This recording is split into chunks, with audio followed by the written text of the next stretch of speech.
Day 8. Welcome back, Secret Chapter Society members, agents. We have a lot to talk about. This chapter had more twists and turns in it than the Nürburgring, one of my favorite racetracks. So, we're going to start off with the media. I'm really glad the media showed up to help with the agenda there, to protect the shelters, to protect the donations. I'm not sure that they're aware of the donation problem, but their presence was really helpful. Unfortunately, it's limited. They can't be there all the time. Neither could all the people. They had to go home and go to sleep at some point. There's, curfews and being tired and all of that human things. So, yeah, we got a problem that we'll talk about shortly. Then we have the nod box. So I did a little bit of Googling on this one. This was tricky because it's sort of a real word. Not quite the way it's written in here. So this is what I call a blended meaning or a crossover. It is Danish Norwegian and it means emergency box, which to me is a total good fit. But of course in the story, it's talked about as if it was a nut box, like what keeps the nuts for the squirrels. So I thought that was interesting, that there is some connection to a real word in a language. Not all of these are like that. Yeah, let's move on to the bigger thing. The bigger thing, live fluid, magical human. I'm magical too. Page 128. That's where that one hits. And again, that is in my book. Your book, depending on your edition and your printing. So if you're in paperback, it might not be the same page number. It still might be. Okay, so she's talking to Skara. I did confirm that is correct on how to pronounce that. Also, I think that was Norwegian. Yeah. So she's talking to the reindeer that she's been freshly imprinted with. And she says, I can't believe all of this, because her memory came back as soon as she made eye contact. That was pretty cool. I can't believe all of this, said Juniper, mostly to Skara, but also to herself. I met Santa. He's magical. And I'm full of magic too. It was an interesting choice of words, full of magic too. So then that goes back to that there's magical humans, and Santa was just, or Nico was just saying something about the only way to become magical was to imprint with a magical human. Okay, wait. The only way to become magical was to imprint with a magical human. That means that Skara the reindeer is not magical, and I do believe a few chapters back it did say that the reindeer were not, so that confirms that she's magical, which that does give you a clue as to my question for today. We'll get to that later. Now we are on to the next thing, and that is her inner voice piecing it together. So her inner voice has been talking to her all through this spelled phase, where she's been clouded. She's got her London fog. That's what I have in my cup today. So she's got that foggy brain thing going, and things are coming together. Her brain is doing this thing that we can do when we're putting together puzzles. The pieces start to go together in our head before we even realize they go together. So she's piecing these things together. She's recognizing patterns, things that she sort of knows because it's in her memory, but it's back of her memory, not front of her memory. So she's piecing these things together and getting to this conclusion that she's magical somehow, some way. And all of this is very interesting, which then leads us to 129. 129. I shouldn't look, she thought.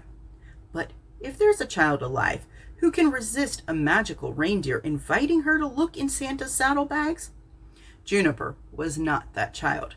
She opened the leather straps on the left saddlebag and peered in. Inside was a sack with strange little cartoons stitched into it. The right saddlebag contained a pair of black boots.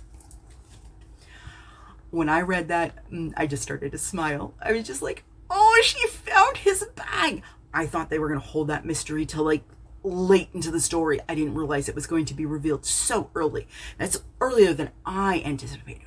What about you?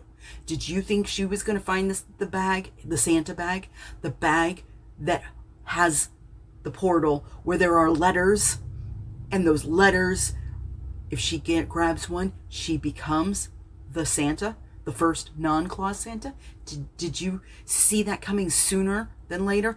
I thought it was going to be later. So I was completely shocked, and that just gave me this biggest smile. Like literally the smile just spread across my face as the words continued, especially when I hit the cartoon stitched. I was like, oh, how cute. She thinks they're like cartoons, but they're more like potentially hieroglyphs. But it was like, she found the bag. She found the bag. She literally can save Christmas now. So I'm super excited about that. Now we have to get into names and words. So did my homework again with that. So we have, because Santa's wife showed up, and now we know the reason for Santa's tattoo. So his wife, it is Sar, which rhymes with car in this case, so Sar, and then Re, which rhymes with see, like I see you, so Sar, Re, and then Ka, so Sarika, Sarika. Very beautiful name. I love it. And we also confirmed she is Indian, which goes back to some of my notes from earlier about what her name means. So it does not go into that Romanian potential there. Where is that? There we go. In my prologue. Okay, so, oh, that's right. So, since she's Indian, Sanskrit makes sense. A thrush or a minor bird. So there's that little flying thing. And then also princess. It is the name of goddess Durga in Hindi. Now, patterns are connecting for me. The puzzle is starting to come together. So there is that one. Oh, and the time bubble. The time bubble. Oh, I forgot to talk about that. So it's either slowed down time for anyone inside the bubble, or sped up with sped up the contained reality considerably, so that if someone is looking at it from the outside, Nico and the reindeer would appear to be a blur. Well, that explains a lot too. Okay, so we had that one. And then we talked about the reindeer's name, Skara. Now words. We have lots of words. Okay, so pummeling, incinerated. So that's to burn things to with a high degree, so that they are completely, dust. Dismay, that dismay, like it's kind of like a sadness. Warbling, what's kind of wobbly, warbling. But your voice can warble. There are birds called warblers. What is that? Instinctively. Ooh, scrutinize. Scrutinize. That's a good word. You guys should remember that one for the rest of your lives. Because scrutinize, it's like discernment. So it is thinking things through carefully and wisely, but also questioning, scrutinizing, to question. So that's important. Statistics. Oh, morose. Oh my goodness.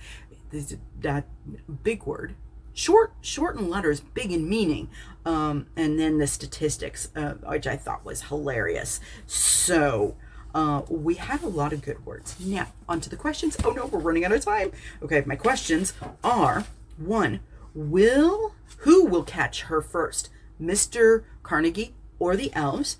And where does Junie's magic come from, Mom, Dad, or somewhere else? You got to let me know, where does Junie's magic come from and who will catch her first. Catch her in a good way or a bad way, I don't know. That's something else to ponder. But who is it?